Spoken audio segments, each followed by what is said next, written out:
नमस्कार, एबिसी चेकमा यहाँलाई हार्दिक स्वागत छ दर्शकवृन्द। म सन्तोष बेके थापा।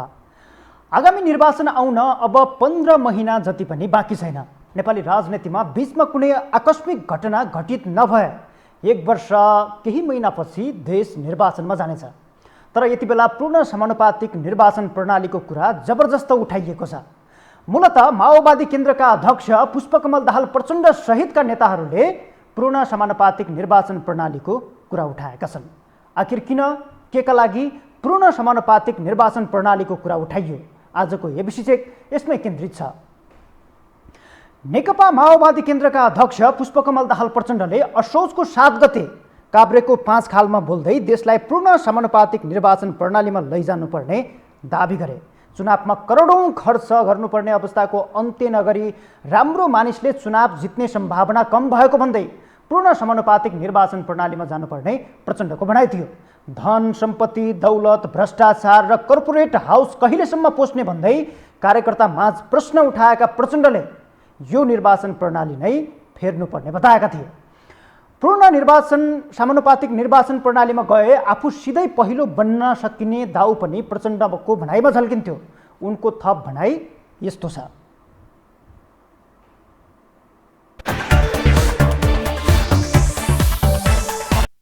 जनता पनि हामी साथसाथै अगाडि बढ्ने स्थिति बन्छ। अहिले फेरि यो बिचा के भयो भने जसले चुनाव जित्न दलालहरूसँग साँठगाँठ गर्नुपर्ने, अब हुँदा अहिले त गाउँपालिकाको पनि चुनाव जित्न अब लाखौं नभइकन चाहिँ त्यो उम्मेदवारले चुनाव जित्ने स्थिति छैन। प्रदेशकोले करोड जति नभइकन त चुनाव जित्ने कुरै छैन। सङ्घमा जित्नको त 5-10 करोड नहुने हो भने त चुनाव नजित्ने। यस्तो चुनाव हाम्रो चुनाव हो त यो। हेर्नुहोस् है, अब अहिले भर्खरै त म भन्न सक्दिनँ, तर तपाईँ हामीले मैले अहिले भने जस्तो भिडेर जाने भन्यो भने यो चुनाव प्रणाली बनाएर पूर्ण समानुपातिक बनाएपछि बिना पैसा चुनाव जित्ने बनाउन सकिन्छ। बिना पैसा जनताले चुनाव जित्ने बनाइदिने, दलाल र पुँजीपतिहरूले चुनाव जित्ने होइन, श्रमजीवीले चुनाव जित्ने बनाउनु। शासकीय स्वरूप अब राष्ट्रपति बनाएको छ, अब महाराज धिराज जस्ता भएछन्। त्यस्तो नहुने, सिधै जनताबाट राष्ट्रपति या प्रधानमन्त्री चुनियो भने सिधै जनताले फिर्ता पनि बोलाउन सक्ने बनाइदियो भने त यस्तो गति त हुन्थेन नि। हामी त्यसो किन नगर्ने?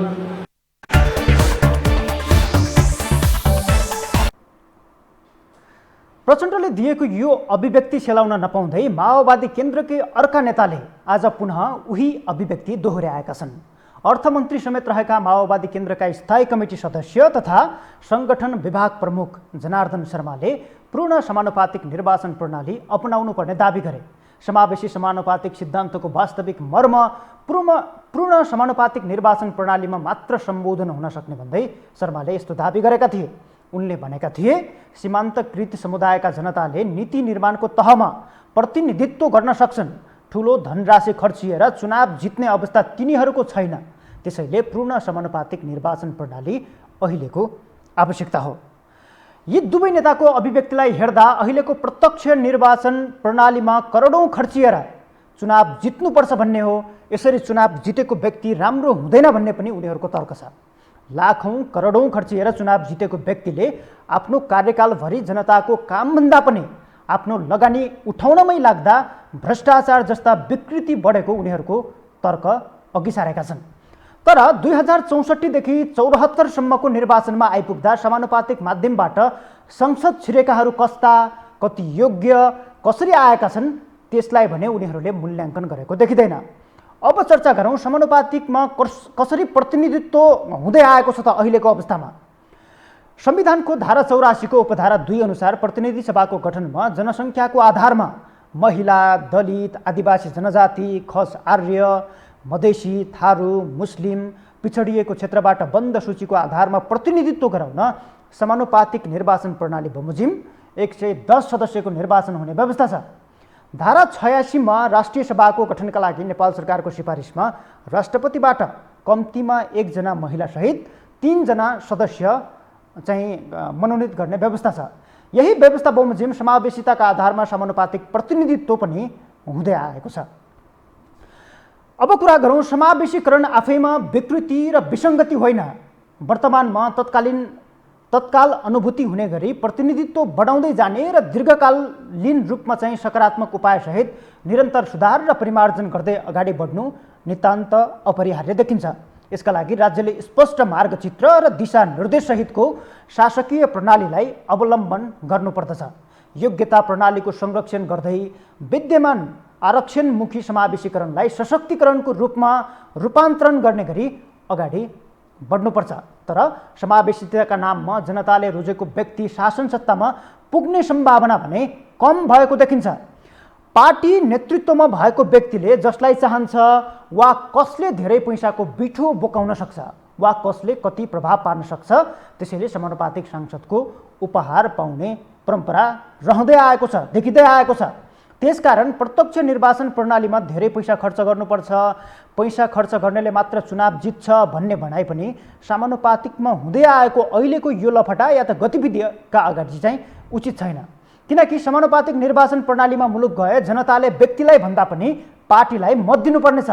पार्टीलाई मत दिँदा जनताले नरुचाएको व्यक्ति पनि शासन सत्तामा पुग्ने सम्भावना धेरै हुन्छ। यसरी मत दिँदा पछिल्लो समय विकसित हुँदै गएको व्यक्ति छान्ने परम्परा अथवा जनताले चाहनाको अनुसार आफ्नो चाहना अनुसार व्यक्तिलाई छानेर मत दिने जुन परम्परा छ त्यसमाथि ठेस पुग्न सक्छ। जनताको केही हिस्सा अहिले कस्तो छ भने पार्टीलाई भन्दा पनि कोही राम्रो गर्न सक्ने व्यक्ति छ भने त्यसलाई छानेर मत दिने परिपाटी विकास हुँदै गएको छ। तर व्यक्तिभन्दा पार्टीलाई माथि बनाएर जनताले मत दिनुपर्छ भन्ने माओवादीको यो चाहिँ एजेन्डा त्यस्तो खालको आशय बोकेको देखिन्छ। यसमा माओवादीलाई कसरी फाइदा छ त? त्योभन्दा पहिले 2064 सालको निर्वाचनमा माओवादी जुन हिसाबले पहिलो भएको थियो त्यसको अलिकति चर्चा गरौँ। 2064 सालको निर्वाचनमा समानुपातिक सहितको मतको चर्चा यति बेला माओवादीका लागि या त माओवादीले 2064 सालमा पाएको मतको चर्चा अहिले पनि हुँदै आएको छ। माओवादीले 2062-63 को जनआन्दोलन र शान्ति सम्झौता हुँदै संसदीय राजनीतिमा आएपछि 2064 मा भएको पहिलो संविधान सभा निर्वाचनमा भारी मत पाएको थियो। 601 सदस्यीय संविधान सभामा 26 सिट मनोनित गर्ने व्यवस्था थियो। 575 सिटका लागि भएको निर्वाचनमा माओवादीले 220 मत ल्यायो। त्यसमा 9 जना चाहिँ मनोनित गर्ने परम्परा थियो, जसमध्ये 100 सिट चाहिँ समानुपातिकमा ल्याएको थियो, जुन अन्य पार्टीको तुलनामा सर्वाधिक थियो। दोस्रो बनेको नेपाली कांग्रेसले प्रत्यक्ष 37 र समानुपातिकमा 73 सिट ल्यायो। एमालेको कुल 103 सिटमा प्रत्यक्ष 33 र समानुपातिक 70 थियो। अरू पार्टी कमजोर भन्दा सबैभन्दा पहिलो पार्टी बनेर हौसिएको माओवादी 6 वर्षको अवधिमै तेस्रो दलमा खुम्चिन बाध्य बन्यो। दोस्रो संविधान सभाको निर्वाचन 2070 मा 575 सिटकै लागि भएको निर्वाचनमा कांग्रेसले 91 समानुपातिक सहित 206 मत ल्याएर पहिलो बन्यो। एमाले 84 सिट सहित 184 सिट ल्याएर 84 सिट समानुपातिकमा ल्याएर 184 सिट जम्मा लिएर दोस्रो बन्यो। माओवादी 54 समानुपातिक सहित 83 सिट ल्याएर तेस्रो बन्यो। संविधान जारी भएपछिको पहिलो आम निर्वाचन 2074 मा भने कम्युनिस्ट पार्टीहरूले गतिलो कमब्याक गरे, किनकि दुई ठूला कम्युनिस्ट पार्टी एमाले र माओवादी केन्द्रले पार्टी एकताको प्रस्ताव सहित गरेको चुनावी तालमेलप्रति मतदाता आकर्षित देखिएका थिए। परिणाम कुल 275 सिटका लागि भएको निर्वाचनमा एमाले र माओवादीले स्पष्ट बहुमत प्राप्त गरे। निर्वाचनमा एमाले 121 र माओवादी केन्द्रले 53 सिट गरी कुल 174 सिट हासिल गरे। कांग्रेस भने 40 समानुपातिक सहित 23 प्रत्यक्षमा जितेर 63 सिट सहित दोस्रो बन्यो। तर माओवादी एक्लैको अवस्था भने चिन्ताजनक थियो। तेस्रोमै खुम्चिएको माओवादीले प्रत्यक्षमा 36 सिट जित्यो। समानुपातिकमा भने जम्मा 17 सिट माओवादीले ल्याएको थियो। अब पूर्ण समानुपातिक निर्वाचन प्रणालीमा गए देश नै एक निर्वाचन क्षेत्रमा चाहिँ जानेछ। 275 सिटका लागि देशभरबाट खसेको मतको एकमुष्ट परिणाम आउनेछ। मानौ गत निर्वाचनकै आँकडालाई उदाहरण बनाएर हेर्दा 95 लाख बढी मत चाहिँ गत निर्वाचनमा खसेको थियो।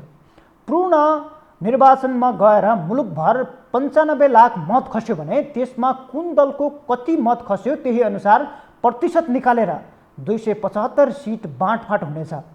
95 लाख मध्ये जुन दलको बढी मत आउँछ त्यसैले बढी सिट पाउँछ मूलतः पूर्ण समानुपातिक भनेको दललाई मत दिने र त्यही मत अनुसार दलहरूले उम्मेदवारलाई क्रमशः क्रमानुसार बाँडफाँड गर्ने हो। अहिले माओवादीमा पार्टी लोकप्रिय भए पनि व्यक्ति कमजोर छन्। कतिपयले माओवादीमा 2-3 अनुहार मात्रै निर्वाचन जित्न सक्ने खालका छन् भनेर विश्लेषण पनि गर्ने गर्छन्। यसले पार्टीलाई देखाएर जाँदा चुनावमा फाइदा लिन सकिने उनीहरूको बुझाइ छ। तर उनीहरूलाई अन्य पार्टीले भने पूर्ण समानुपातिक निर्वाचन प्रणालीमा जान सहयोग गर्लान् त? यो प्रश्न अहिले अहम बनेको छ। माओवादीले भने जस्तै सजिलैसँग पूर्ण समानुपातिक निर्वाचन प्रणालीमा जान अन्य राजनैतिक दल तयार छन् त? नेपाली कांग्रेसका नेता गोविन्द भट्टराईको यो भनाइ हेरौँ।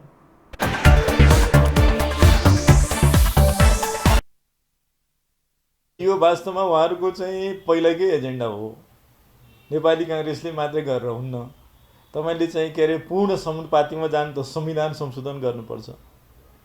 फेरि होइन, त्यो त चाहिँ यहाँ के अरे कांग्रेसले मात्रै उसले मात्रै गर्न सक्ने कुरा भएन, प्रचण्डजीले। अब प्रचण्डजीको चाहिँ चुनावका लागि चाहिँ एउटा एजेन्डा हुनसक्छ। नेपाली कांग्रेस चाहिँ पूर्ण समानुपातिक चाहिँ जाँदैन। नेपाली कांग्रेस हाम्रो त्यस्तो कुनै छलफल पनि भएको छैन, निर्णय पनि भएको छैन र चाहिँ पूर्ण समानुपातिकको पक्षमा चाहिँ नेपाली कांग्रेस पार्टी छँदा पनि छैन। तपाईँ माओवादीले कुन स्वार्थ लिएर चाहिँ यस्तो खालको अगाडि सारेको होला? अब उहाँहरूलाई चाहिँ अब पहिला त भए त म भन्थेँ एउटा कुरा, अब अहिले त चाहिँ डेमोक्रेसी नै मानेर आउनु भएको छ र चाहिँ अब यो डेमोक्रेसी चाहिँ अलिकति नचलोस्, यो चाहिँ अस्थिर भइराखोस् होइन, यो चाहिँ बदनाम भइराखोस्। अनि त्यस पछाडि फेरि यहाँ चाहिँ हाम्रो चाहिँ विचारको चाहिँ खास गन्तव्य भन्नुहुन्छ नि, यो त अहिले बिसाउनी मात्रै हो के अरे उहाँहरूको। र त्यो खास गन्तव्यमा पुग्नको लागि चाहिँ यो व्यवस्थालाई मै बस्ने, यसलाई बदनाम गराउने अनि यसलाई सिध्याएर चाहिँ आफ्नो बाटोमा जान सकिन्छ भन्ने भन्थेँ पहिला भए। अब अहिले स्वीकारेर आउनु भएको छ, त्यो भनिहाल्नु भएन। र चाहिँ यो पूर्ण समानुपातिकले चाहिँ डेमोक्रेसी चाहिँ चल्ला जस्तो मलाई लाग्छ। जसरी छनौट भएको छ, तपाईँले भनेको कुरा आशंका गर्ने ठाउँहरू चाहिँ त्यसले पैदा गरेको छ। तर त्यो चाहिँ आखिर त्यो त डेमोक्रेटिक भएन नि त तपाईँको। अब तपाईँले 100% चाहिँ समानुपातिक गर्नुभयो भने अब त्यसमा त मान्छेको नाम पनि नदिनु पर्ने होला, पार्टीको मात्रै चिन्हमा मान्छे चुनिएर चाहिँ पछि चाहिँ पार्टीले नै चाहिँ तोकेर यो सभासद भइस् भनेर पठाउन पनि सक्ने भयो तपाईँको होइन। अब त्यो निर्वाचनको मोडल त अहिले ठ्याक्कै भन्न सकिन्न। तर चाहिँ पूर्ण समानुपातिकले चाहिँ लोकतान्त्रिक चाहिँ पद्धति र विचारलाई चाहिँ जीवित राख्दैन भन्ने चाहिँ मेरो विश्वास। अब कतिपय कम्पिटेन्ट मान्छेहरू चाहिँ पार्टीभित्र चाहिँ नदेखिएको त म भन्दिनँ, अब मान्छेहरू पनि हुनुहुन्छ। अब ती मान्छेहरू चाहिँ पार्टीको पहुँचभन्दा चाहिँ बाहिर भएको कारणले पनि कतिपय चाहिँ त्यस्तो भएको छ। अब कतिपय ठाउँमा चाहिँ त्यो अधिकारको दुरुपयोग पनि भएको चाहिँ हामी देख्छौँ, वास्तवमा चाहिँ दुरुपयोग पनि भएको छ। त्यसले गर्दाखेरि जुन स्पिड, अब कतिपय ठाउँमा एउटै मान्छेलाई तपाईँले 3 चोटि समानुपातिकमा चाहिँ सभासद बनाउनु भयो भने त्यसको स्पिड मिल्यो त तपाईँको? 3 चोटि 4 चोटि एउटै मान्छे भइराख्ने भने त समानुपातिकमा चाहिँ मान्छेहरूलाई अवसर दिने भने आउने। जस्तो तपाईँ एकचोटि हुनुभयो, अर्कोचोटि उहाँ भाइ हुनुभयो, अर्कोचोटि म भएँ भने न त्यसको चाहिँ मिनिङ भयो तपाईँको। अब मैले नै 3 चोटि 4 चोटि खाइदिएँ भने त त्यसको स्पिड त बचेन नि तपाईँको। र त्यसले गर्दाखेरि हामीले यो पद्धति चाहिँ हामीले लागू गरेका छौँ। अब हामी अहिले नयाँ प्र्याक्टिसमा छौँ, यसमा पनि धेरै कुराहरू चाहिँ सुधार गर्नुपर्ने देखिन्छ।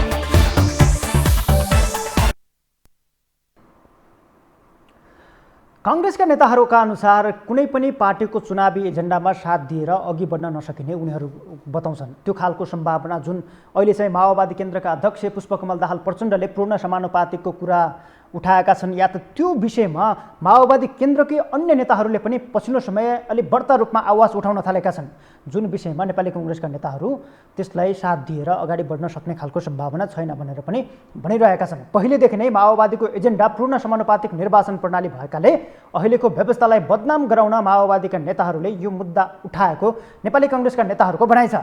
पूर्ण समानुपातिक निर्वाचन प्रणालीले लोकतान्त्रिक पद्धतिलाई जीवित नराख्ने पनि उनीहरू तर्क गर्छन्। त्यस विषयमा नेकपा एमालेको धारणा भने के छ? नेपाली कांग्रेसका नेताहरूको धारणा चाहिँ हामीले सुनिसक्यौँ। अब नेकपा एमालेका नेताहरू यो विषयमा के भन्छन्? यसै विषयमा थप कुराकानी गर्नका लागि यति बेला हाम्रो प्रत्यक्ष टेलिफोन सम्पर्कमा नेकपा एमालेका मुख्य सचेतक विशाल भट्टराई हाम्रो सम्पर्कमा हुनुहुन्छ। भट्टराईज्यू, स्वागत छ यहाँलाई एबिसी चेकमा। धन्यवाद।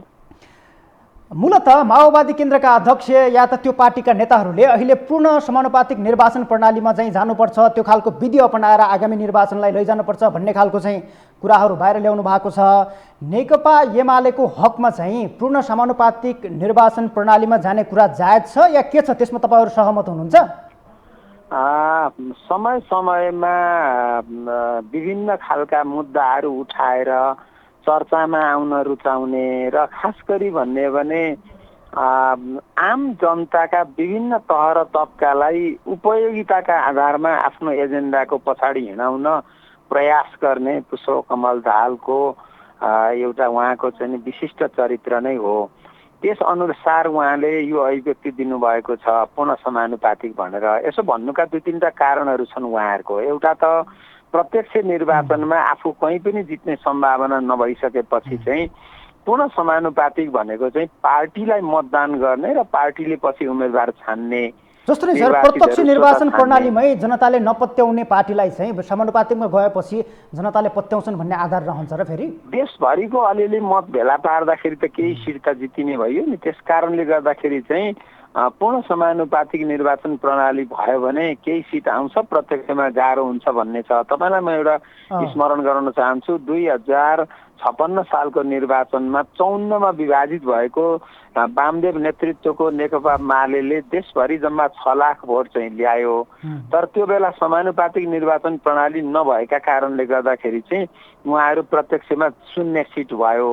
त्यस कारणले गर्दाखेरि के भने देशभरि छरिएर रहेको अलिकति भोट भेला पारेर सांसद भइन्छ कि भन्ने उहाँको उद्देश्य हो। दोस्रो भनेको अब यसलाई कसरी पनि लिन सकिन्छ भने प्रत्यक्ष निर्वाचन प्रणाली र समानुपातिक निर्वाचन प्रणालीमा अहिले जुन हिसाबले यो व्यवस्था चलिरहेको छ त्यो अनुसार निर्वाचित हुने परम्परा छ।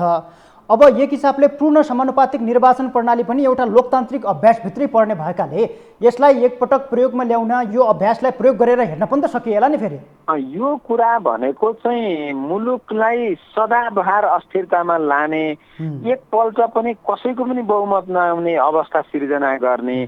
किनभने 1 लाख 2 लाख ल्याउनेहरूको पनि सिट भइसकेपछि निश्चित सिट चाहिँ सबैतिर बाँडिन्छ। त्यसो भएपछि सदाबहार अस्थिरताका खेलाडीहरू देशलाई स्थायित्व विकास कहिल्यै दिन नचाहने र अस्थिरतामा सधैँभरि आफ्नो भूमिका देख्ने प्रचण्ड जस्ता पात्रहरूले यो कुरा उठाउनुहुन्छ नै।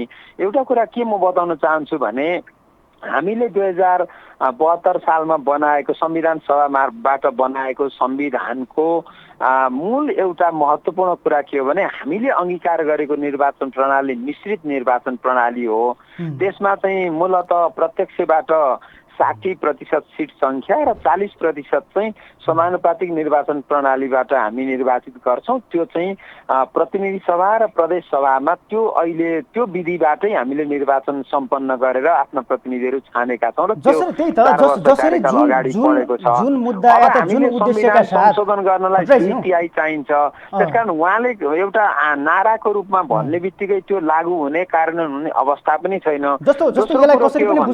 हामीले निर्वाचन प्रणालीमा परिवर्तन गर्नका लागि त हाम्रो संविधानलाई 2/3 बहुमतले संशोधन गर्नुपर्छ। कहाँबाट त्यो सम्भव छ? त्यसकारणले गर्दा यो एउटा हावादारी कुरो बाहेक अरू केही पनि होइन। जस्तो नि अब अहिलेको अवस्थामा जुन हिसाबले प्रत्यक्ष निर्वाचन प्रणालीबाट चाहिँ नेताहरू निर्वाचित भइरहेका छन्, त्यसै गरी समानुपातिक ढङ्गबाट पनि त्यो खालको निर्वाचित हुने व्यवस्था छ। तर उहाँहरूको अहिलेको जुन यो मुद्दा उठाइरहनु भएको छ, जुन माग गरिरहनु भएको छ नि, यो चाहिँ खास गरी अहिलेको प्रत्यक्ष निर्वाचन प्रणालीमा नेताहरूले लाखौं करोडौं खर्चिएर चाहिँ गर्नुपर्ने भयो। लाखौं करोडौं रुपियाँ खर्चिएर निर्वाचित भएको व्यक्तिले जनताका पक्षमा काम गर्न सक्दैन, त्यो व्यक्ति राम्रो हुँदैन भन्ने उहाँहरूको चाहिँ तथ्य त्यसरी पेश गरिरहनु भएको छ। तपाईहरू लाखौं करोडौं खर्चेर जसरी निर्वाचित भइरहनु भएको छ त्योभन्दा त समानुपातिकमै जाँदा ठिक भयो भन्ने खालले एक हिसाबले त्यो तर्क पनि गर्न सकिएला। फेरि सबभन्दा निर्वाचनमा विकृति फैलाउने र सबभन्दा धेरै चुनावमा खर्च गर्ने, बल प्रयोग गर्ने, पैसाको प्रयोग गर्ने, मतपत्र च्यात्ने, बत्ती निभाउने जस्ता विसङ्गतिहरू भित्राउनेको सबभन्दा ठुलो नायिके नै यो देशमा पुष्पकमल दाहालजी हुनुहुन्छ। त्यसो भएको हुनाले यसमा उहाँको चिन्ता हो भन्ने मलाई लाग्दैन। विगतमा लुटेको सम्पत्तिले मत किन्दै र प्रभावित गर्दै आउनु भएको मात्रै छैन, सम्पूर्ण प्रशासन संयन्त्र दुरुपयोग गरेर चुनावमा जे पनि गर्नुपर्छ भन्ने हिजो अस्तिको भाषणले पनि जनाएको छ। 64 सालमा हामीले सबलाई तह लाएर चाहिँ मत ल्याएका थियौँ। अब त्यही गर्नुपर्छ भनेर YCL-को भाषण गरेको सुन्नु पनि भयो होला। एउटा कुरा म तपाईँलाई के बताउन चाहन्छु भने विद्यमान अहिलेको निर्वाचन प्रणालीलाई बदलेर यो समानुपातिक निर्वाचन प्रणालीलाई चेन्ज गरेर बरु गर्नु के पर्छ भन्दाखेरि सम्पूर्ण सिटमा चाहिँ प्रत्यक्ष निर्वाचन प्रणाली नै अपनाउने, तर प्रत्यक्षभित्र राम्रो समावेशिताको विधि अपनाउने, समानुपातिक होइन समावेशी विधि अपनाउने, त्यही दलितको सिट सुनिश्चित गर्ने, त्यही महिलाको सिट सुनिश्चित गर्ने, त्यही आदिवासी जनजातिको, त्यही मधेसीको र त्यही चाहिँ तपाईँको पिछडिएको क्षेत्रको चाहिँ प्रतिनिधित्व गर्ने गरी सम्पूर्ण सिटलाई प्रत्यक्ष निर्वाचनमा बदल्नु पर्छ र अहिले चुनावमा देखिएका विसङ्गतिको समाधान भनेको पछाडि फर्किएर प्रतिगमनतर्फ जाने गरी होइन, त्यसलाई गलत दिशामा लाने गरी होइन, यसको सुधार गरेर मात्रै निर्वाचन प्रणाली प्रगतिशील र समसामयिक बनाउन सकिन्छ। त्यसो भएको हुनाले अब हामीले यसलाई फेरि गलत दिशामा विद्यमान वर्तमान समस्याको समाधान भनेको पछाडि फर्किएर हुँदैन, अगाडि गएर। अब अन्तिममा मैले एउटा प्रश्न तपाईँलाई गरिसकेँ। जस्तो अहिले चाहिँ समानुपातिक